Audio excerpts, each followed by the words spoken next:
कशाला पाहिजे सोडा इनो, का पाहिजे दही? कोणतीही पूर्वतयारी न करता, डाळ तांदूळ पोहे न भिजवता आज मी तुम्हाला 10 मिनिटात असा मस्त रुमाली डोसा बनवून दाखवणार आहे. पीठ आंबवण्याची सुद्धा गरज नाही. पाहू शकता किती मऊसूत, मुलायम व लुसलुशीत. दिसायला जितका सुंदर आहे, खाण्यासाठी तितकाच पौष्टिक आहे बरं का. आपल्या आजी आजोबांना दातं नसतील ते सुद्धा आरामात खाऊ शकतील. सकाळच्या घाईत काहीच सुचत नसेल काय करायचं, तर ही रेसिपी एकदा नक्की ट्राय करा व तुमची प्रतिक्रिया मला नक्की कळवा. चला तर मंडळी, आता बोलण्यात जास्त वेळ वाया न घालवता सुरुवात करूया.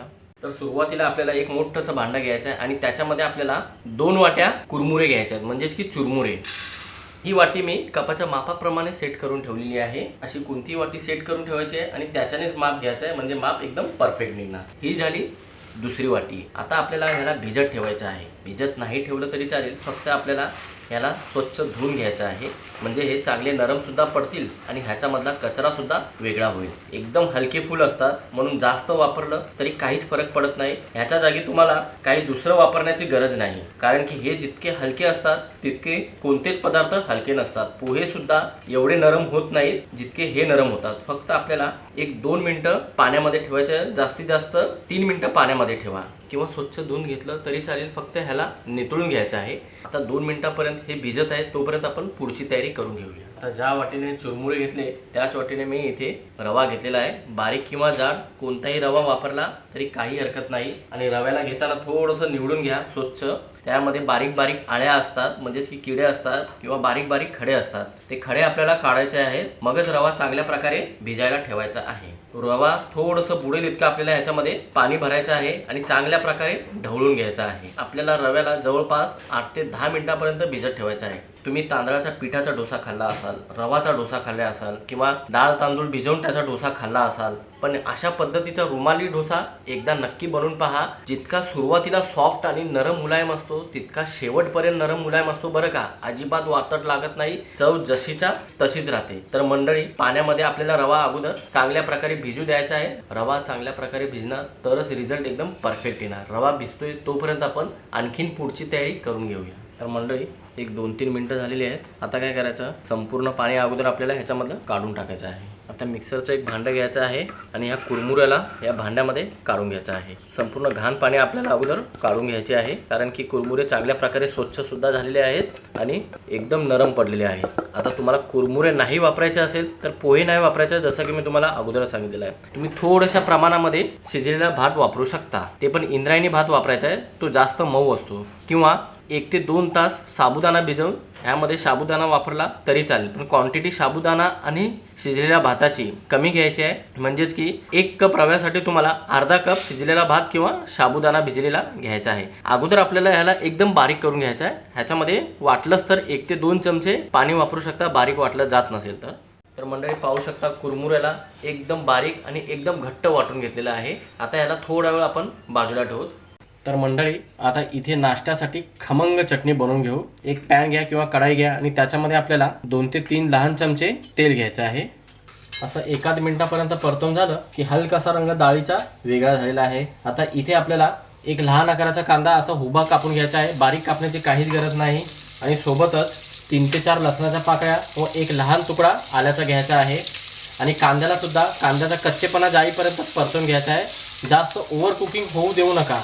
ओव्हर कुकिंग झाली मसाल्याची की चटणीचा फ्लेवर एकदम करवट येणार. म्हणून तुम्हाला टप्प्याटप्प्याने 1-1 मिनिटापर्यंत किंवा काही सेकंदापर्यंतच भाजून घ्यायचं आहे, म्हणजेच की परतून घ्यायचं आहे. असं 40 ते 50 सेकंदापर्यंत किंवा 1 मिनिटापर्यंत परतून झालं की फक्त कांद्याचा कच्चेपणा गेलेला आहे. आता इथे एक टमाटर उभा कापून घ्यायचा आहे. टमाटर पूर्णपणे ऑप्शनल आहे, पण आंबोळीला थोडीशी लाल चटणी मी बनवत आहे, म्हणून इथे मी टमाटरचा वापर करत आहे. तुम्ही वाटलंच तर फक्त कांदेच वापरू शकता आणि ही चटणी बनवू शकता. टमाटर वापरल्याने रंगसुद्धा चांगला येतो आणि चवसुद्धा चांगली येते, म्हणून इथे टमाटर वापरायचं आहे. आणि टमाटरला चांगल्या शिजेपर्यंत आपल्याला पुन्हा 1 ते 1.5 मिनिटापर्यंत जास्तीत जास्त सर्व जिन्नसांसोबत 2 मिनिटापर्यंत परतून घ्यायचं आहे. तर मंडळी, टप्प्याटप्प्याने संपूर्ण मसाला मी 3 मिनिटापर्यंत परतून घेतलेला आहे. जास्तीत जास्त 4 मिनिटापर्यंत परतून घेतलं तरी काही हरकत नाही. आणि टमाटरसुद्धा चांगल्या प्रकारे नरम झालेले आहे. आता गॅस बंद करायचा आहे आणि ह्या मसाल्याला चांगल्या प्रकारे थंड करून घ्यायचा आहे. मसाला चांगल्या प्रकारे थंड झाला की संपूर्ण मसाला आपल्याला मिक्सरच्या लहानशा भांड्यामध्ये काढून घ्यायचा आहे. आता या चटणीची टेस्ट आणि बाइंडिंग येण्यासाठी इथे आपल्याला 2 ते 3 चमचे ओल्या नारळाचे काप घ्यायचे आहेत. तुमच्याकडे ओलं नारळ नसेल तर तुम्ही 1 ते 2 चमचे नारळाची पावडर वापरलं तरी चालेल, किंवा तुम्हाला नारळाची पावडर किंवा ओलं नारळ वापरायचं नसेल तर तुम्ही 2 चमचे फुटाणे किंवा 2 चमचे भाजलेले शेंगदाणे वापरला तरी चालेल. आता तिखटपणासाठी मी इथे 2 ते 3 हिरव्या मिरच्या घेत आहे, किंवा तिखट तुम्ही तुमच्या आवडीनुसार कमी जास्त करू शकता.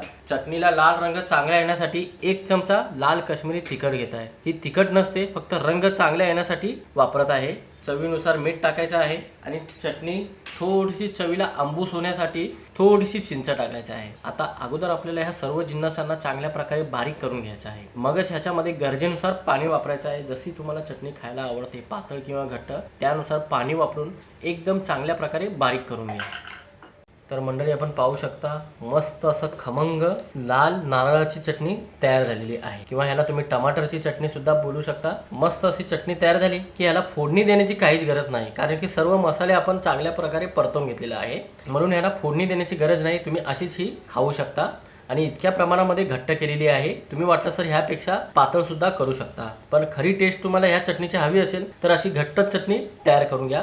आता चटणी पूर्णपणे तयार झाली की थोडा वेळ आपण ह्याला बाजूला ठेवतो. तर मंडळी, पाहू शकता 8 ते 10 मिनिटं झालेली आहेत आणि रवा मस्तपैकी फुललेला आहे चांगल्या प्रमाणामध्ये भिजल्यानंतर. आणि मी बुडेल इतकं ह्याला पाणी टाकलेलं होतं आणि पाहू शकता रव्याने एक्स्ट्रा पाणी पूर्ण शोषून घेतलेलं आहे, म्हणून जास्त पाण्यामध्ये ह्याला बुडवून ठेवायचं नाही. किंचित वर यायला पाहिजे पाणी, बस इतक्या प्रमाणामध्ये आपल्याला ह्याला बुडवून ठेवायचं आहे. म्हणजे काय होणार, रवा फुलला की ते सुद्धा पाणी एकदम कव्हर करून टाकतं. आता काय करायचं, रव्याला सुद्धा कुरमुऱ्याबरोबर काढून घ्यायचं आहे. एक महत्त्वाची टीप देतो तुम्हाला, रवा वेगळा कधीच वाटू नये. रवा तुम्ही वेगळा वाटला तर एकदम चिकट लगदा होतो, म्हणून रवा वेगळा वाटू नका. कुरमुरे थोडंसं वाटून झालं की त्याला रव्याबरोबर मिक्स करायचं आहे. आणि कुरमुरे आणि रवा एकत्र वाटलं की दोघांमधलं एक जिन्नस बारीक वाटलं जाणार नाही, तो जिन्नस आहे कुरमुरे. म्हणून काय करायचं, अगोदर कुरमुरे वाटून घ्यायचं आहे, तोपर्यंत हे भिजणार रवा, आणि नंतर मग आपल्याला रवा मिक्स करून चांगल्या प्रकारे ह्याला फिरवून घ्यायचं आहे. आत्ताच ह्याच्यामध्ये पाणी टाकायचं नाही, चांगल्या प्रकारे अगोदर बारीक करून घेऊ. रवा आणि चुरमुरे चांगल्या प्रकारे बारीक करून घेतलं की ह्याला मोठ्याशा भांड्यामध्ये काढून घ्यायचं आहे. मी ह्याच्यामध्ये अजिबात पाणी वापरलेलं नाही, जसं तुम्हाला दाखवलेलं आहे बिना पाण्याचा अगोदर मी ह्याला वाटून घेतलेलं आहे, कारण की ह्याच्यामध्ये अगोदरच पाण्याचा अंश होता भिजत ठेवल्यामुळे. म्हणून आपल्याला वाटताना पाणी वापरायचं नाही, नाहीतर प्रमाणापेक्षा जास्त बॅटर पातळ झालं की रेसिपी बिघडू शकते. आणि परफेक्ट अगोदर अशी कन्सिस्टन्सी ठेवायची आहे. आता ह्याच्यामध्ये आपल्याला 3 ते 4 चमचे पाणी टाकायचे आहे आणि असं मिक्सरला खंगाळून घ्यायचं, म्हणजे चिटकलेलं बॅटर संपूर्ण पाण्याबरोबर बाहेर सुद्धा येणार आणि बॅटरची कन्सिस्टन्सी योग्य प्रमाणामध्ये येणार. आता काय करायचं, आता भरपूर जणांना डोसे का आवडतात, त्याच्यामधली आंबूस चव, पीठ आंबल्यानंतर जी चव येते ती चव पाहिजे असते. आणि दही सुद्धा वापरायचं नसेल किंवा लिंबू वापरायचं नसेल तर एक जिन्नस वापरायचा आहे, ज्याच्याने या डोस्याची चव अप्रतिम येणार आणि आंबूसपणा पण येणार. तर इथे मी लिंबू सत्व वापरत आहे, फक्त चिमूटभर लिंबू सत्व वापरायचं आहे, त्यापेक्षा जास्त वापरायचं नाही, कारण की हे भरपूर स्ट्रॉंग असतं. त्यापेक्षा जास्त वापरला तर एकदम आंबट होईल हा रुमाली डोसा, म्हणून चिमूटभर पेक्षा जास्त वापरू नका. चवीनुसार मीठ टाकायचं आहे, सेंधव मीठ आहे, तुम्ही रेग्युलर मीठ वापरलं तरी काही हरकत नाही. आता चांगल्या प्रकारे ह्याला एकजीव करून घ्यायचं आहे मिठाला आणि लिंबू सत्वाला. आता इथे तुम्हाला कन्सिस्टन्सी चेक करायची आहे पुन्हा एकदा, परफेक्ट प्रमाणामध्ये ह्याची कन्सिस्टन्सी आहे की नाही, मगच ह्याच्यामध्ये आपल्याला पाणी मिसळायचं आहे. तर मंडळी, इथे आपण पाहू शकता बॅटर पूर्णपणे चांगल्या प्रकारे तयार झालेला आहे आणि ह्या बॅटरची थोडीशी टेस्ट पाहिली मी, एकदम परफेक्ट आहे. तुम्हाला असं वाटत असेल की आणखीन थोडासा आंबूसपणा पाहिजे तर आणखीन थोडंसं चिमूटभरपेक्षा थोडंसं कमी ह्याच्यामध्ये लिंबू सत्व तुम्ही वापरू शकता. आणि कन्सिस्टन्सी सुद्धा एकदम परफेक्ट आहे. समजा तुमचा रव्याच्या क्वालिटीवर अवलंबून आहे, जास्त पाणी शोषून घेत असेल तर आणखीन 2 ते 3 चमचे पाणी वापरून ह्या पद्धतीचं आपल्याला बॅटर बनवून घ्यायचं आहे. आता ह्याला भिजत ठेवायची काहीच गरज नाही, कारण की आपण अगोदरच रव्याला चांगल्या प्रकारे भिजवून घेतलेलं आहे. आता फटाफट आपण रुमाली डोसे बनवायला घेऊ. तर मंडळी, इथे मी अगोदरच नॉनस्टिक तव्याला चांगल्या प्रकारे गरम करून घेतलेला आहे आणि 2 ते 3 थेंब तेल टाकलेलं आहे आणि टिश्यूने चांगल्या प्रकारे पुसून घ्यायचं आहे. पसरवून घ्यायचं नाही, तेल पुसून घ्यायचं आहे. चांगल्या प्रकारे तवा गरम झाला की गॅस आपल्याला एकदम मंद ठेवायचा आहे आणि 1 ते 1.5 पळी असं बॅटर टाकायचं आहे आणि हलक्या हाताने जसं आपण डोसे पसरवतो ना तसंच पसरून घ्यायचं आहे. तुम्हाला जितके मोठे पाहिजे डोसे तसे पसरून घ्यायचे आहे आणि वरतून बॅटर सुकण्याची आपल्याला वाट पाहायची आहे. तर मंडळी पाहू शकता वरतून डोसा एकदम मस्त सुकलेला आहे आणि हलकीशी जाळी सुद्धा कडेने पडलेली आहे. आता काय करायचं, थोडंसं आपल्याला वरतून असं तेल लावून घ्यायचं आहे किंवा तूप लावून घेतलं किंवा बटर लावून घेतलं तरी काही हरकत नाही. आणि खालतून थोडासा रंग वेगळा होईपर्यंत आपल्याला काही सेकंद याला भाजून घ्यायचा आहे. जास्त वेळ नाही, 40 ते 50 सेकंदापर्यंत भाजून घ्यायचा आहे. ह्याची कडा आपोआप वर यायला पाहिजे तितक्या वेळेपर्यंत भाजून घ्यायचा आहे. तर पाहू शकता हलकासा रंग वेगळा झालेला आहे.